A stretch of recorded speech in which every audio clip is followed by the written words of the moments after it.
You check your bank balance and think, where did my money go? You're not alone.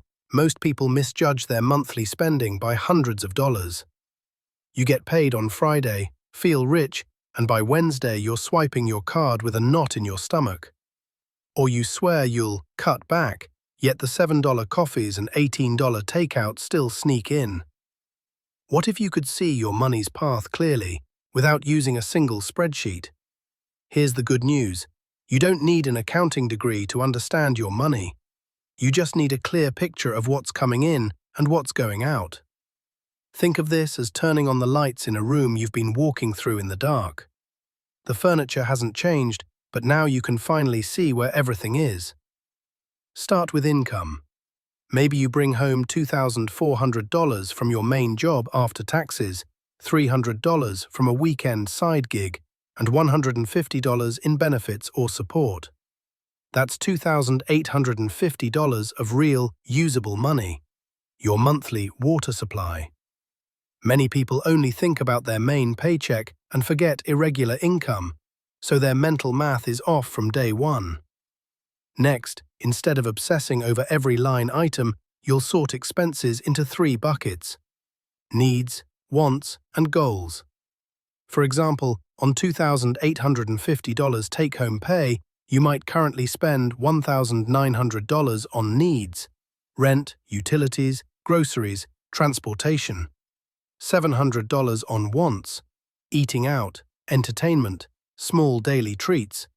And $100 on goals: debt payments beyond the minimum, savings, or investing. That already tells a story. Most of your money is spoken for before you even think about the future. In this section, you'll learn how to follow your money flow with simple tools you can actually stick with. No guilt, no perfectionism, just honest numbers, clear categories, and small adjustments that add up over time. Now you'll zoom in on how to actually see your money moving, day to day, week to week, without getting overwhelmed.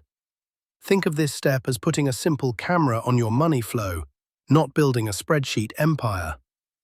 First, pick a short time frame: 7, 14, or 30 days. Shorter is easier to start. 30 days gives you a fuller picture. During that window, your only job is to notice. If you tap your card for a $3.80 coffee, order $24 of takeout, or pay a $62 phone bill, you record it, either in a notes app, a budgeting app, or on paper. No judging, no fixing, just tracking. Next, give each transaction one of 3 labels: N, need; W, want; or G, goal. Bought $45 of groceries? N. Paid $120 toward a credit card above the minimum? G. Rideshare home for $17 instead of the bus? W.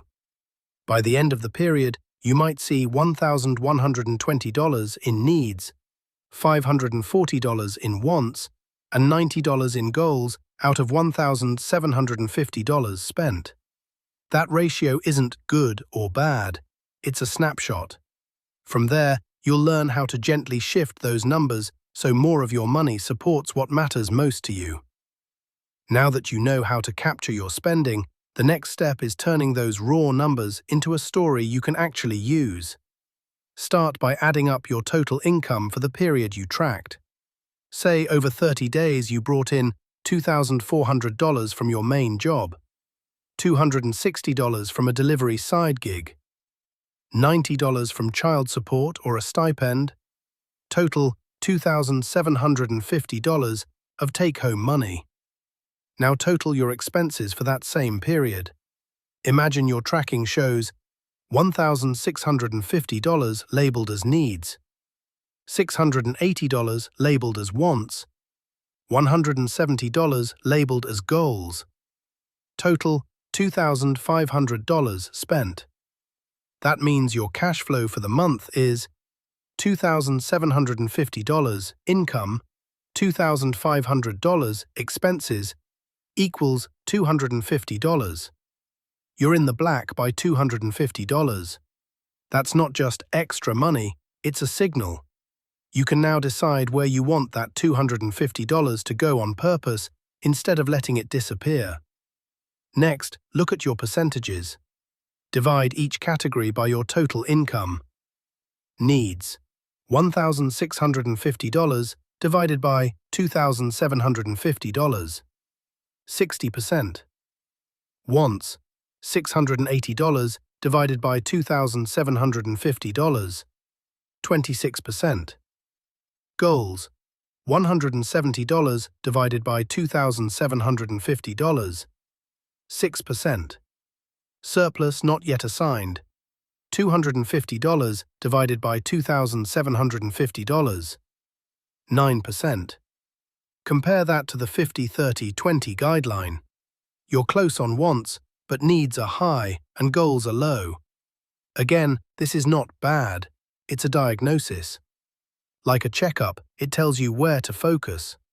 From here, shift from noticing to gently adjusting. Step 1. Decide your next target mix. Maybe your current reality won't allow 50-30-20 yet. You might set a near-term target like 58% needs, 24% wants, 10% goals, 8% buffer.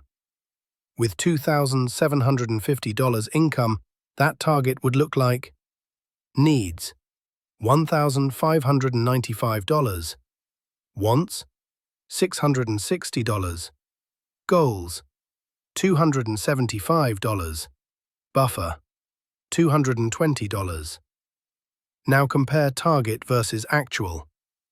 Needs: actual $1,650 versus target $1,595. $55 over. Wants: actual $680 versus target $660. $20 over. Goals: actual $170 versus target $275. $105 under. You've just found your adjustment zone. $55 plus $20, $75 you'd ideally free up to send toward goals. Step 2. Find small levers, not big sacrifices. Instead of hunting for one huge cut, look for a few small, repeat items. For example, inside that $680 of wants, your tracking might show $120 on streaming, subscriptions and apps, $210 on eating out, $90 on ride shares, $260 on everything else, snacks, small shopping, random purchases. You only need $75. You might choose cancel or pause one $14.99 subscription. Round to $15. Swap 2 ride shares a week for the bus, saving $5 each, 8 times a month. $40. Cap eating out at $190 instead of $210. $20. Total $15 plus $40 plus $20. $75 freed each month. You haven't banned fun, you've just nudged 3 dials slightly down. Step 3. Tell your money where to go. Now assign that $75 to a specific goal so it doesn't drift away. Let's say you have a $900 credit card balance at 23% interest and you've been paying $45 per month, the minimum. If you add your new $75, your monthly payment becomes $120. At $45 per month, that $900 could linger well over 2 years with a lot of interest. At $120 per month, you could clear it in around 8 to 9 months, saving interest and freeing up that $120 for future goals, like an emergency fund. You've turned tracking into action.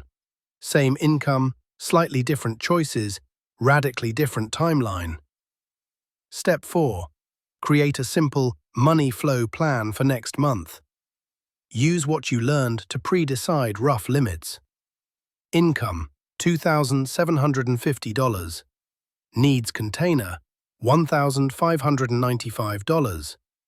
Wants container, $660. Goals, $275, including that $120 credit card plan. Buffer, $220. You don't need 40 subcategories. When you're midway through the month and thinking about a $30 concert ticket, you ask, is this a want, and does it fit inside my wants container?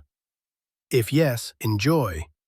If it would burst the container, you can decide to skip, reduce somewhere else, or accept that you're trading away a bit of progress toward your goals. Step 5. Repeat, review, and gently adjust. At the end of the next month, compare again. Did your actual needs, wants, goals mix move even 1 to 2% closer to your target? Did your stress level change when you checked your accounts weekly instead of avoiding them? Do any patterns stand out, like a particular day or situation where wants spike? Each month is another snapshot. Over time, a few $10 and $20 decisions, guided by clear numbers instead of vague guilt, quietly reshape your entire money flow. Think of following your money flow like learning a new route to work. The first week, you're just noticing, it takes 18 minutes if I leave at 8:10, 26 minutes if I leave at 8:30. After a month, you're not guessing anymore. You know that leaving at 8:22 gets you there in 19 minutes with the least stress. Your money works the same way. At first, you're just tracking. After a few cycles, you start to see, if I let my wants creep over $500, my card balance jumps. Or, when I automate $150 to savings on payday, I don't miss it. Shame 3 versions of the same $2,600 income. Person A spends $2,550 without tracking. They feel broke and end the month with $50 they can't account for. Person B tracks and chooses $1,750 needs, $600 wants, $250 goals. Cash flow is $0, but $250 is moving them forward.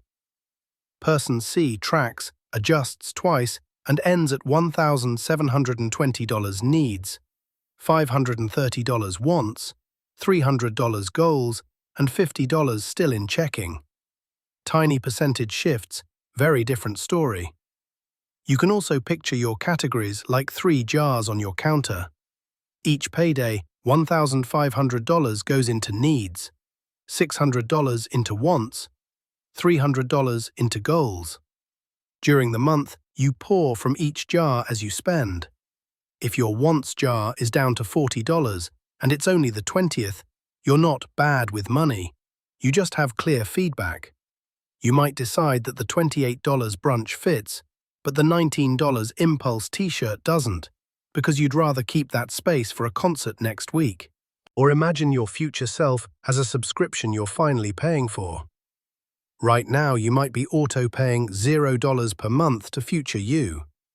When you redirect even $40 from random wants and $35 from slightly trimming needs, you've effectively started a $75 per month future fund.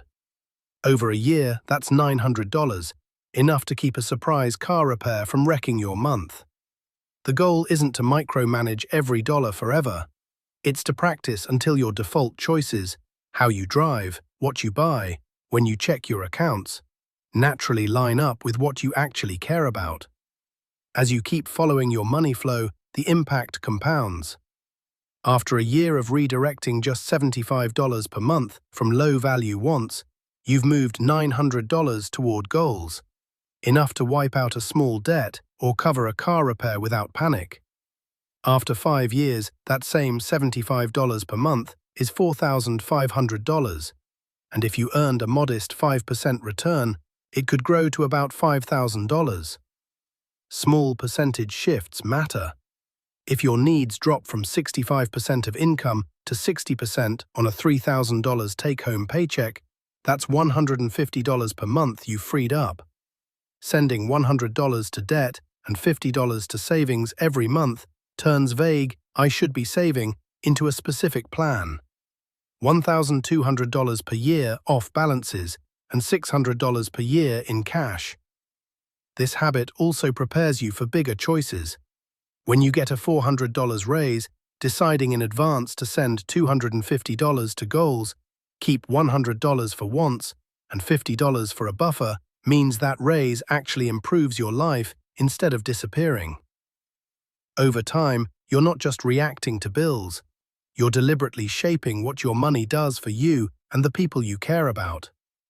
Over time, your money flow becomes a feedback loop, not a verdict. A simple monthly routine might look like this. Spend 10 minutes checking balances, 10 minutes updating needs, wants, goals, totals, and 10 minutes choosing one tweak for next month. That 30-minute habit, done 12 times, is just 6 hours a year, yet it can redirect thousands of dollars. If tracking shows your average extra is $40 per month, you can pre-assign it. $25 to an emergency buffer, $10 to fun, $5 to debt. The goal isn't perfection. It's repeating small, specific choices until they quietly change your financial reality. The goal isn't to be perfect with money. It's to be just aware and intentional enough that your money finally starts working for you instead of the other way around.